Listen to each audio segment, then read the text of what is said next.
Assalamualaikum warahmatullahi wabarakatuh. Ya, alhamdulillah pada kesempatan hari ini kita bisa melanjutkan kuliah pendidikan Pancasila kita.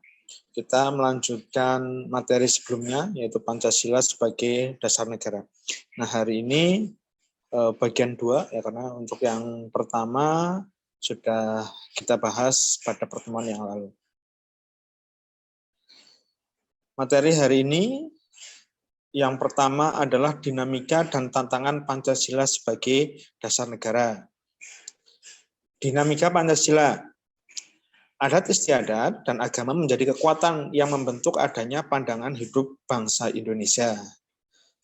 Soekarno menggali kembali nilai-nilai luhur budaya Indonesia, dan pada 1 Juni 1945 Pancasila disuarakan menjadi dasar negara yang diresmikan pada tanggal 18 Agustus tahun 45 dengan dimasukkannya sila-sila Pancasila dalam pembukaan Undang-Undang 45. Nah, jadi Soekarno mengusulkan nama Pancasila pada 1 Juni 1945. Kemudian secara resmi tanggal 18 Agustus 45, sila-sila Pancasila yang merupakan kompromi ya dari para pendiri bangsa kita, ya, sebagaimana Pancasila saat ini dimasukkan dalam pembukaan Undang-Undang Dasar tahun 1945. Pada saat berdirinya negara Republik Indonesia yang ditandai dengan proklamasi pada tanggal 17 Agustus 1945, bangsa Indonesia sepakat pengaturan kehidupan bermasyarakat, berbangsa, dan bernegara berlandaskan Pancasila dan Undang-Undang Dasar 1945. Jadi setelah proklamasi ya disepakati pada tanggal 18 Agustus bahwa pengaturan kehidupan bermasyarakat, berbangsa, dan bernegara itu berlandaskan Pancasila dan Undang-Undang Dasar 1945. Sejak November 1945 sampai menjelang dekret Presiden pada tanggal 5 Juli 1999, pemerintah Indonesia mempraktekkan sistem demokrasi liberal. Setelah dilaksanakan dekret Presiden, Indonesia kembali diganggu dengan munculnya paham lain. Pada saat itu, sistem demokrasi liberal ditinggalkan. Perdebatan tentang dasar negara di konstituan itu berakhir dan kedudukan Pancasila diperkuat. Tetapi keadaan tersebut dimanfaatkan oleh mereka yang menghendaki berkembangnya paham haluan kiri atau komunis. Puncaknya adalah peristiwa pemberontakan G30 SPKI tahun 1965. Peristiwa ini menjadi pemicu berakhirnya pemerintahan Presiden Soekarno yang digantikan oleh Presiden Soeharto. Jadi tahun 1965 itu terjadi pemberontakan PKI. Nah, yang kemudian ini adalah sebagai pemicu berakhirnya pemerintahan Orde Lama oleh Presiden Soekarno yang digantikan dengan Presiden Soeharto dengan Orde Baru. Pada masa pemerintahan Presiden Soeharto ditegaskan bahwa Pancasila sebagai dasar negara akan dilaksanakan secara murni dan konsekuen. Selanjutnya diterbitkan ketetapan MPR nomor 2/MPR/1978 tentang pedoman penghayatan dan pengamalan Pancasila atau P4. Namun pemerintahan Presiden Soeharto pun akhirnya dianggap menyimpang dari garis politik Pancasila dan Undang-Undang Dasar 1945. Beliau dianggap cenderung melakukan praktek liberalisme, kapitalisme dalam mengelola negara. Pada tahun 1998 muncul gerakan reformasi yang mengakibatkan Presiden Soeharto menyatakan berhenti dari jabatan presiden. Namun sampai saat ini nampaknya reformasi belum membawa angin segar bagi dihayati dan diamalkannya Pancasila secara konsekuen oleh seluruh elemen bangsa. Hal ini dapat dilihat dari abainya para politisi terhadap fatsun atau tata krama politik yang berdasarkan nilai-nilai Pancasila dan perilaku anarkis segelintir masyarakat yang suka memaksakan kehendak kepada pihak lain. Pada tahun 2004 sampai sekarang berkembang gerakan para akademisi dan pemerhati serta pecinta Pancasila yang kembali menyuarakan Pancasila sebagai dasar negara melalui berbagai kegiatan seminar dan kongres untuk mengembalikan eksistensi Pancasila dan membudayakan nilai-nilai Pancasila sebagai pandangan hidup bangsa serta menegaskan Pancasila sebagai dasar negara guna menjadi sumber hukum dalam penyelenggaraan pemerintahan negara. Ya, jadi pada tahun 2004 ya mulai ada gerakan para akademisi ya, dan pemerhati serta pencinta Pancasila yang menyuarakan Pancasila sebagai dasar negara ya, melalui berbagai kegiatan ya seperti seminar dan kongres ya, untuk mengembalikan Pancasila dan membudayakan nilai-nilai Pancasila di dalam kehidupan keseharian. Pada tahun 1998 muncul gerakan reformasi yang mengakibatkan Presiden Soeharto menyatakan berhenti dari jabatan presiden. Namun sampai saat ini nampaknya reformasi belum membawa angin segar bagi dihayati dan diamalkannya Pancasila secara konsekuen oleh seluruh elemen bangsa. Hal ini dapat dilihat dari abainya para politisi terhadap fatsun atau takrama politik yang berdasarkan nilai-nilai Pancasila dan perilaku anarkis segelintir masyarakat yang suka memaksakan kehendak kepada pihak lain. Pada tahun 2004 sampai sekarang berkembang gerakan para akademisi dan pemerhati serta pencinta Pancasila yang kembali menyuarakan Pancasila sebagai dasar negara melalui berbagai kegiatan seminar dan kongres untuk mengembalikan eksistensi Pancasila dan membudayakan nilai-nilai Pancasila sebagai pandangan hidup bangsa serta menegaskan Pancasila sebagai dasar negara guna menjadi sumber hukum dalam penyelenggaraan pemerintahan negara. Selanjutnya tantangan terhadap Pancasila.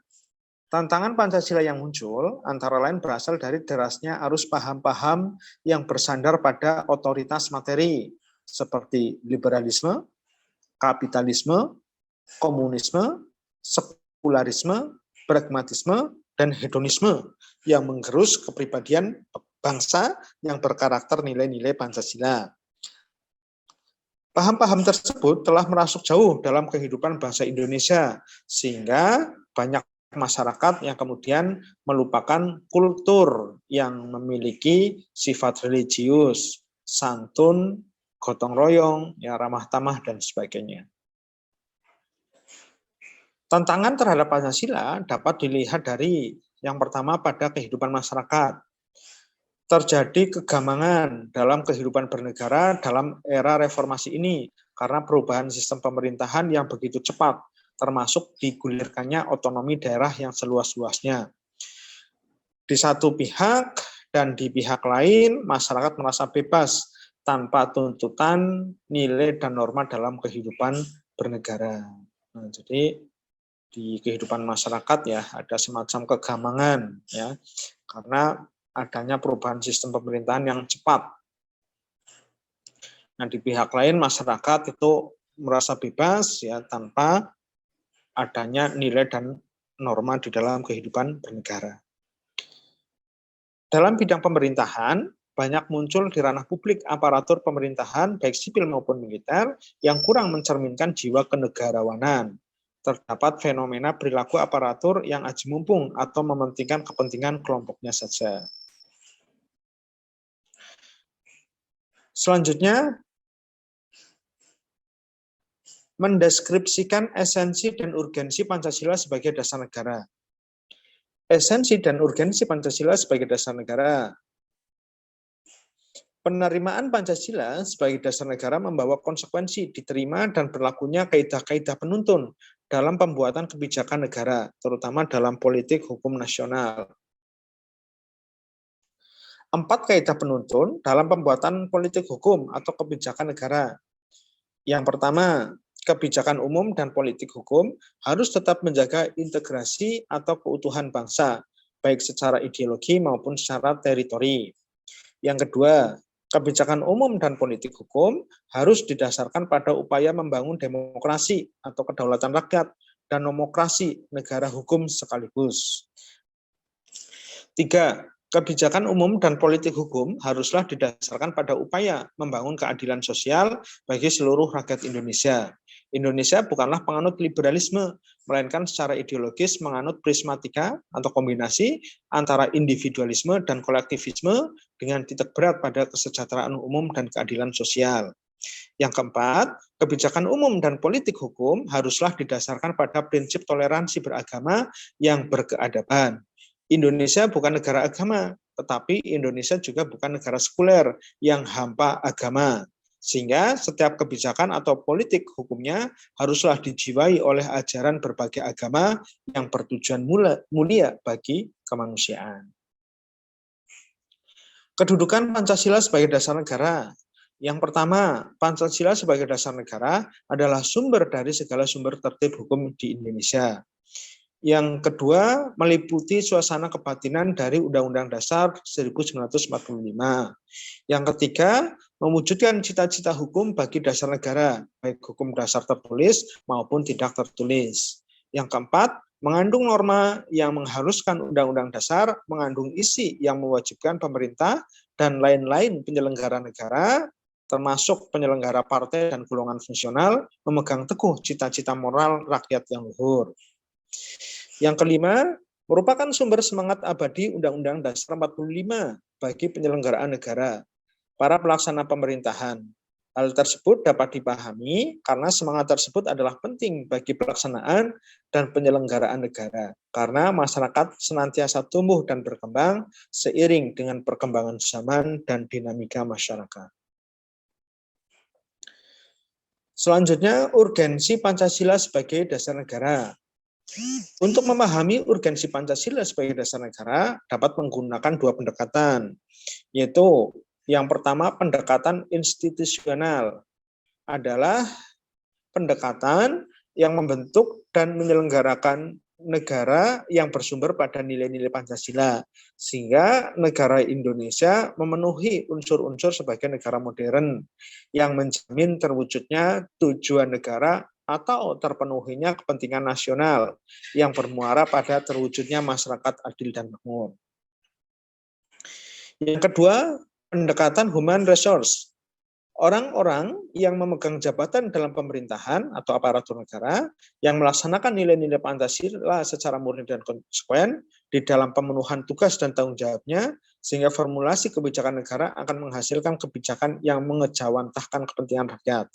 Demikian pula halnya pada tahap implementasi yang harus selalu memperhatikan prinsip-prinsip good governance, antara lain transparan, akuntabel, fairness, sehingga akan terhindar dari KKN, korupsi, kolusi, dan nepotisme. Warga negara yang menjadikan Pancasila sebagai kaidah penuntun dalam berbisnis, dalam bidang kemasyarakatan, politik, dan sebagainya. Hubungan Pancasila dengan proklamasi kemerdekaan Republik Indonesia. Isi dan arti proklamasi kemerdekaan Republik Indonesia pada pokoknya memuat dua hal.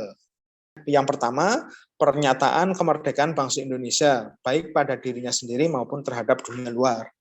Yang kedua, tindakan-tindakan yang segera harus diselenggarakan berhubung dengan pernyataan kemerdekaan itu.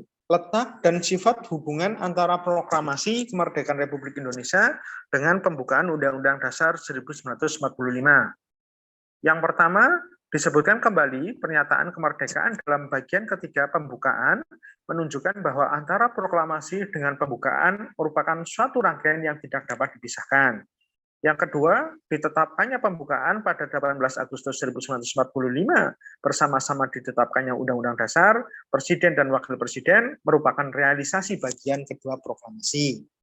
Yang ketiga, pembukaan hakikatnya merupakan pernyataan kemerdekaan yang lebih rinci dari adanya cita-cita luhur yang menjadi semangat pendorong ditegakkannya kemerdekaan dalam bentuk negara Indonesia yang merdeka, berdaulat, bersatu, adil dan makmur dengan berdasarkan asas kerohanian Pancasila. Yang keempat, sifat hubungan antara pembukaan dan proklamasi yaitu memberikan penjelasan terhadap dilaksanakannya proklamasi 17 Agustus 45. Kemudian memberikan penegasan terhadap dilaksanakannya proklamasi 17 Agustus 45. Dan memberikan pertanggungjawaban terhadap dilaksanakannya proklamasi 17 Agustus tahun 45. Hubungan Pancasila dengan pembukaan Undang-Undang Dasar 45 antara lain adalah Yang pertama, pembukaan Undang-Undang Dasar 45 memenuhi syarat unsur mutlak sebagai pokok kaidah negara yang fundamental. Oleh karena itu, kedudukan pembukaan merupakan peraturan hukum yang tertinggi di atas implikasinya. Semua peraturan perundang-undangan dimulai dari pasal-pasal dalam Undang-Undang 45 sampai dengan peraturan daerah harus sesuai dengan pembukaan Undang-Undang Dasar 1945. Pancasila merupakan asas kerohanian dari pembukaan Undang-Undang Dasar 1945 sebagai stat fundamental norm yang secara ilmiah akademis mempunyai hakikat kedudukan yang tetap, kuat, dan tak berubah bagi negara yang dibentuk. Dengan perkataan lain, jalan hukum tidak lagi dapat diubah. Penjabaran Pancasila dalam pasal-pasal Undang-Undang Dasar 1945. Pada sila pertama, ada pada pasal-pasal dalam Undang-Undang Dasar 1945, itu pada pasal 28E ayat 1, pasal 29, dan yang lain. Nilai sila kedua ada pada pasal 1 ayat 3, pasal 26 ayat 1 dan ayat 2, pasal 27 ayat 1 dan ayat 2, pasal 28A, 28B, 28C, 28D, 28F, 28C, dan pasal-pasal yang lain. Demikian juga nilai-nilai sila ketiga, sila keempat, sila kelima, itu ada di dalam pasal-pasal pada Undang-Undang Dasar 1945. Yang kelima, implementasi Pancasila dalam perumusan kebijakan. Pada bidang politik, sektor suprastruktur politik. Yang dimaksud suprastruktur politik adalah semua lembaga-lembaga pemerintahan seperti legislatif, eksekutif, yudikatif, dan lembaga pemerintah lainnya, baik di pusat maupun di daerah. Semua lembaga pemerintah menjalankan tugas dan fungsinya sesuai batas kewenangan yang ditentukan dalam Undang-Undang Dasar dan peraturan perundang-undangan lainnya. Kemudian sektor masyarakat. Nilai-nilai Pancasila akan menuntun masyarakat ke pusat inti kesadaran akan pentingnya harmoni dalam kontinum antara sadar terhadap hak asasinya di satu sisi dan kesadaran terhadap kewajiban asasinya di sisi lain sesuai dengan ketentuan undang-undang. Selanjutnya, dalam bidang ekonomi, 5 prinsip pembangunan ekonomi yang mengacu kepada nilai Pancasila. Yang pertama, ketuhanan yang Maha Esa. Roda perekonomian digerakkan oleh rangsangan-rangsangan ekonomi, sosial, dan juga moral. Jadi tidak boleh lepas dari moral. Kemudian kemanusiaan yang adil dan beradab. Ada kehendak kuat dari seluruh masyarakat untuk mewujudkan pemerataan sosial sesuai asas-asas kemanusiaan. Kemudian prinsip persatuan Indonesia. Prioritas kebijaksanaan ekonomi adalah penciptaan perekonomian nasional yang tangguh. Hal ini berarti nasionalisme menjiwai setiap kebijaksanaan ekonomi. Yang keempat, kerakyatan yang dipimpin oleh hikmat kebijaksanaan dalam permusyawaratan perwakilan. Koperasi merupakan soko guru perekonomian dan merupakan bentuk paling konkret dari usaha bersama. Yang kelima, keadilan sosial bagi seluruh rakyat Indonesia. Adanya imbangan yang jelas dan tegas antara perencanaan di tingkat nasional dan desentralisasi dalam pelaksanaan kebijaksanaan ekonomi untuk mencapai keadilan ekonomi dan keadilan sosial. Selanjutnya, pada bidang sosial budaya. Terdapat hubungan yang saling mempengaruhi antara masyarakat dengan kebudayaannya pada satu pihak dan negara dengan sistem kenegaraannya pada pihak lain. Apabila kebudayaan masyarakat dan sistem kenegaraan diwarnai oleh jiwa yang sama, maka masyarakat dan negara itu dapat hidup dengan jaya dan bahagia. Semua kebijakan sosial budaya yang dikembangkan dalam kehidupan bermasyarakat, berbangsa, dan bernegara di Indonesia harus menekankan rasa kebersamaan dan semangat kegotong royongan, karena gotong royong merupakan kepribadian bangsa Indonesia yang konstruktif, sehingga harus dikembangkan dalam konteks kekinian. Bidang pertahanan keamanan. Dalam pasal 27 ayat 3 Undang-Undang Dasar 1945 dinyatakan setiap warga negara berhak dan wajib ikut serta dalam upaya pembelaan negara. Bela negara dapat didefinisikan sebagai segala sikap dan perilaku warga negara yang dijiwai oleh kecintaannya kepada tanah air dan bangsa dalam menjaga kelangsungan hidup bangsa dan negara berdasarkan Pancasila guna mewujudkan tujuan nasional. Prinsip-prinsip yang merupakan nilai instrumental Pancasila dalam bidang pertahanan dan keamanan. Yang pertama, kedudukan warga negara dalam pertahanan dan keamanan. Berdasarkan pasal 30 ayat 1 Undang-Undang Dasar 45, tiap-tiap warga negara berhak dan wajib ikut serta dalam usaha pertahanan dan keamanan negara. Jadi, tiap-tiap warga negara berhak dan wajib ikut serta dalam usaha pertahanan dan keamanan negara. Kemudian yang kedua, sistem pertahanan dan keamanan. Sistem pertahanan dan keamanan yang dianut adalah sistem dan keamanan rakyat semesta yang lazim disingkat Sishankam-Rata. Dalam Sishankam-Rata, TNI dan kepolisian negara merupakan kekuatan utama, sedangkan rakyat sebagai kekuatan pendukung. Tugas pokok TNI. TNI terdiri atas Angkatan Darat, Angkatan Laut, dan Angkatan Udara sebagai alat negara dengan tugas pokok mempertahankan, melindungi, dan memelihara keutuhan dan kedaulatan negara. Kemudian tugas pokok Polri. Polri sebagai alat negara yang menjaga keamanan dan ketertiban masyarakat. Mempunyai tugas pokok melindungi, mengayomi, melayani masyarakat, serta menegakkan hukum. Oke teman-teman? Itu materi kita hari ini, mudah-mudahan bisa dipahami. Saya akhiri, wassalamualaikum warahmatullahi wabarakatuh.